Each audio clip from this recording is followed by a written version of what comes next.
తెలంగాణలో మంత్రివర్గ పునర్వ్యవస్థీకరణ హీటెక్కిస్తుంది. త్వరలో మంత్రివర్గ విస్తరణ జరగనున్నట్లు లీకులు రావడంతో హస్తం నేతలు అప్రమత్తమవుతున్నారు. కేబినెట్లో బెర్త్ కోసం మరోసారి తన ప్రయత్నాలను ముమ్మరం చేసుకుంటున్నారు. రేవంత్ రెడ్డి కేబినెట్లో బెర్త్ల కోసం అప్పుడే లాబింగ్ మొదలైందా? చోటు దక్కని సీనియర్లు ఈసారి మంత్రి పదవులపై కన్నేశారా? దీనికోసం ఉన్న అవకాశాలను అందిపుచ్చుకోవాలని భావిస్తున్నారా? వివిధ జిల్లాల నుంచి కీలక నేతలు రేసులో ఉన్నారా? తాజాగా అందుతున్న సమాచారం ప్రకారం కాంగ్రెస్ పెద్దలతో పలువురు సీనియర్లు మంతనాలు జరిపినట్లు సమాచారం. అంతా అనుకున్నట్లు జరిగితే మార్చి చివరలో కేబినెట్ విస్తరణ ఉండవచ్చనే సంకేతాలు లేకపోలేదు.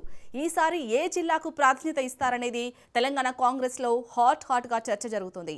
రాజ్యాంగం పద్ధతి ప్రకారం సీఎంతో కలిసి 18 మందికి మించరాదు. ప్రస్తుతం ముఖ్యమంత్రితో కలిసి 16 మంది మంత్రులు ఉన్నారు.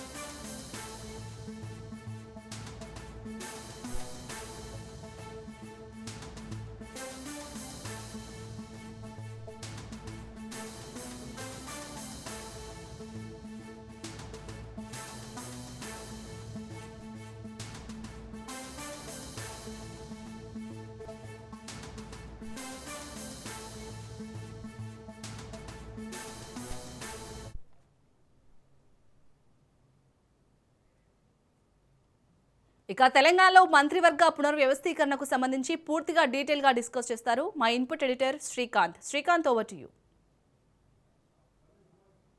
మంత్రివర్గ విస్తరణకు సంబంధించి ఉగాదులకు మారుతూ ఉన్నాయి, కానీ విస్తరణ మాత్రం అట్లాగే ఉండిపోతుంది. అవసరానికి సందర్భానికి తగ్గట్టుగా మంత్రివర్గ విస్తరణలు జరుగుతూ ఉన్నాయి. సో ఈ మధ్యకాలంలో మనం చూస్తున్నాం, ఆ మధ్యలో వాకటి శ్రీహరికి, ఆ తర్వాత అడ్లూరి లక్ష్మణ్కి మొన్న జూబ్లీ సెలక్షన్ టైంలో అజారుద్దీన్కి మంత్రి పదవి రావడం జరిగింది. ఇంకా 2 బెర్తులు ఖాళీగా ఉన్నాయి. మొత్తం 14 వీట్లలో 11 మంది ముఖ్యమంత్రితో ప్రమాణ స్వీకారం చేస్తే ఆ తర్వాత మరొక 3 అవకాశం ఇవ్వడం జరిగింది. సో ఇంకా కీలకమైనటువంటి శాఖలు కూడా ముఖ్యమంత్రి దగ్గరే ఉన్నాయి. విద్యాశాఖ కానీ, సేమ్ టైం మున్సిపల్ శాఖ, అర్బన్ డెవలప్మెంట్ శాఖ కానీ, ఆ తర్వాత విద్యాశాఖ కానీ, హోంశాఖ కానీ, ఇవన్నీ కూడా ముఖ్యమంత్రి దగ్గరే ఉన్నాయి. ఈ శాఖలు మాత్రం ఇంతవరకు ఎవరికి కేటాయించలేదు. ఈవెన్ ఆ మంత్రివర్గ విస్తరణ జరిగినటువంటి టైంలో మంత్రులకు శాఖలు కేటాయించినప్పుడు కూడా మాకేవో చిన్న చితక మంత్రివర్గ శాఖలే ఉన్నాయి, అసలైనటువంటి శాఖలు మొత్తం ముఖ్యమంత్రి దగ్గరే ఉన్నాయి అన్నటువంటి కామెంట్లు కూడా గతంలో వినిపించినా కొంతమంది బాహాటంగానే చెప్పడం జరిగింది. ఈవెన్ ఎండోమెంట్ డిపార్ట్మెంట్ సంబంధించినటువంటి కొండా సురేఖ మంత్రివర్గానికి సంబంధించి ఆయన మాట్లాడినటువంటి మాటలు కానీ, అడ్లూరు లక్ష్మణ్ చేసినటువంటి కామెంట్లు కానీ, ఇవన్నీ కూడా చాలా చర్చనీయాంశంగా మారే. ఇక ఇప్పుడు 2 సంవత్సరాల పాలన తర్వాత ఢిల్లీకి ముఖ్యమంత్రి వెళ్ళారు. ఆ తర్వాత ఈరోజు ఉదయం తెలంగాణ మంత్రులు కూడా ఢిల్లీ చేరుకున్నారు. మల్లికార్జున ఖర్గే ఆధ్వర్యంలో సమావేశం కాబోతున్నారు. ఒకవైపు జూబ్లీహిల్స్ ఉప ఎన్నిక, ఆ తర్వాత మొన్న జరిగినటువంటి మున్సిపల్ ఎన్నికల్లో మున్సిపల్ కార్పొరేషన్ పీఠాలను కాంగ్రెస్ పార్టీ కైవసం చేసుకుంది. సో ఇట్లాంటి నేపథ్యంలో ఇప్పుడున్నటువంటి పరిస్థితుల్లో ఆల్మోస్ట్ 70% వరకు మున్సిపాలిటీలను కైవసం చేసుకున్న తర్వాత ఢిల్లీకి వెళ్ళడం కొన్ని పరిణామాలు మాత్రం చేంజ్ ఓవర్స్ కనిపిస్తున్నాయి, స్పష్టంగా కనిపిస్తోంది.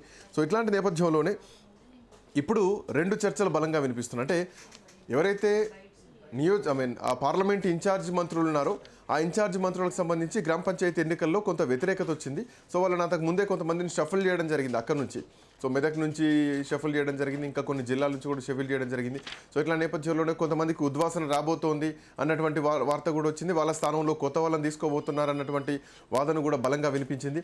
సో ఇప్పుడు కొత్తగా మంత్రివర్గ విస్తరణ ఏమైనా జరిగేటువంటి అవకాశం ఉందా, లేకపోతే ఆ శాఖలు కూడా ఇంత సగం ప్రభుత్వం కూడా ముఖ్యమంత్రి కొనసాగించేటువంటి అవకాశం ఉందా అన్నది మాత్రం కొంత సస్పెన్స్ మాత్రం కొనసాగుతుంది. ఎందుకంటే పోయినసారి ఉగాదికి కొత్తగా మంత్రివర్గ విస్తరణ జరగబోతోంది అన్నటువంటి వాదన బలంగా వినిపించింది. ఇప్పుడు మళ్ళీ ఉగాది రాబోతోంది. సో ఈ మంత్రివర్గ విస్తరణ జరుగుతుందా, లేదా ఆ శాఖల కేటాయింపు అట్లాగే ఉంటుందా, లేదంటే వారికి ఇంకెవరికైనా హ్యాండ్ ఓవర్ చేసేటువంటి అవకాశం ఉంటుందా? మంత్రి పదవుల కోసం ఎదురు చూస్తున్న వాళ్ళు ఇప్పటికే చాలా మంది ఉన్నారు. ఈవెన్ నిజామాబాద్లో సుదర్శన్ రెడ్డి మొదటి నుంచి ఎదురు చూసినటువంటి వ్యక్తి.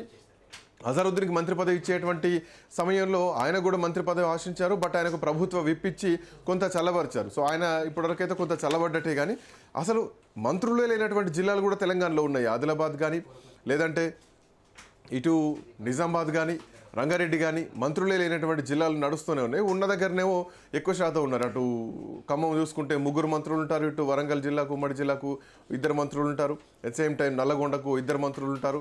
సో ఇట్లా ఉంటే ఎక్కువ ఉంటారు, ఉంటే అతివృష్టి లేదంటే అనావృష్టి అన్నటువంటి వాదన కూడా బలంగా ఉంది. దీనికి తోడు రాజగోపాల్ రెడ్డి, నేను హోంమంత్రి కావాలన్న కోరిక నాకుంది, నాకు మంత్రి పదవి కావాలన్న కోరిక ఉంది, ఇస్తే మంత్రి పదవి వెళ్ళి అంటే నేను ముఖ్యమంత్రి అవుతానటువంటి వాదనలు కూడా బలంగా ఉన్నాయి.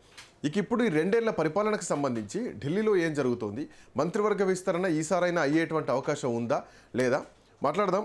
ఒకసారి మన కరెస్పాండెంట్ రాజు కూడా అందుబాటులో ఉన్నారు. రాజు, గుడ్ మార్నింగ్.